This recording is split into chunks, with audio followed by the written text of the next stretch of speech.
Hello and good day, this is Carmel. Today is Thursday and this is my a day in my life. Chill ra kayo ko ang morning. Dili ra jud kayo tandong halata nga daghan ko og gihunahuna. And my very major problem is ang pagtaas sa gasolina. Imagine, gasolina lang na siya pero daghan gud kayong maapektuhan tungod anang pagsaka sa presyo ba. Nisaka ang presyo sa gasolina, musaka pod ang pitihan sa mga estudyante og sa mga tao. Unya kami ani nagtinda-tinda og very small business ra jud kaayo. So apil pud ming maapektuhan aning dapita. Samot na nga namuyo taog nahimutang diri sa Mountain Barangay. So diri sa amo ang barangay kay nagtubo na siya og 20 pesos. Therefore one way is 120 nang amo ang titihan. Back and forth total of 240. But anyway, so naaraman mi amo ang kasakyan. So dili kay siya tantong stress sa ako. But then mas stress gud ko dihang dapita sa tubilan mga day. Kay need naman ako mag-add on sa expenses para sa gasolina. Kay dili man na makabakabang tinda inig pangumpra. Mo na mga dayno a very normal reaction sa mga tao. Kataas naman sa mga panalito no, of course. Na magud siya connection. When we talk about sari-sari store mga day, so gamay ra gud kay siya og profit. Ang imuhang overall profit sa pagpangumpra kuhaan pa na nimo og expenses sa imuhang gasolina. So gamay na lang gud siya. Pero wala ko totally naguol mga day kung nisaka siya kay unsa may mahimo nato ana ang akong nagulan kung wala na gud supply sa gasolina.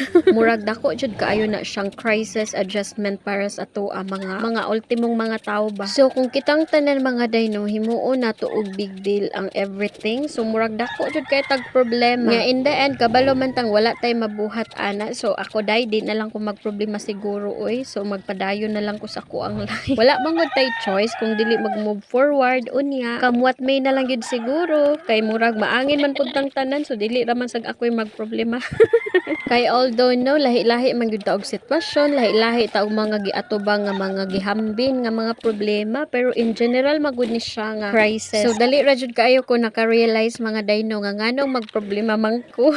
But actually dili man jud na nato malikayan mga day ko no. Kani laging advantage kayo tag maghuna-huna kay parehas aron so nikuyanap na ang mga daotang tao kay ang uban o di ba na nakanapod silang mga balay. O nagkalisod na gani ang atong kalibutan samutan pag sa mga tao nga dili mulaban og batas no madlungon sa katilingban. Pero mo nagiingon iya man ta og choices sa kinabuhi pero ang pagbuhat og daotan nagud na siya utlanan. Ambot lang sad ka sa uban no nganong kana nga dala ng ilahang gustong agian nga lami man unta manginabuhi nga peaceful sa dughan. Kanang dili ta makaargabyado og tawo kay kung kalisod lang ang istoryaan aw uso man na naanad naman pud ta ana. So mo man nay ato ang giagian hantud karon naglisod gihapon ta pero mas okay ra man jud unta. Patas ta mo laban dili ba? But anyway, murag tuyaw-yaw na jud ta ani. So I hope so nga ma-consistent na jud ko pero dili lang magsaad kay halon di ta mapakyas. Ganahan ba jud ko mag-video og magyaw-yaw mga dayno pero dag-on lang jud ko sa ko ang ka-emotional usahay. Hinuon mas okayhan ra pud ko kay dili ko ma-pressure ba. Anyway, thank you so much for watching and listening. Diri na lang tataman para karong adlaw. See you in my next vlog. Have a great day. Bye.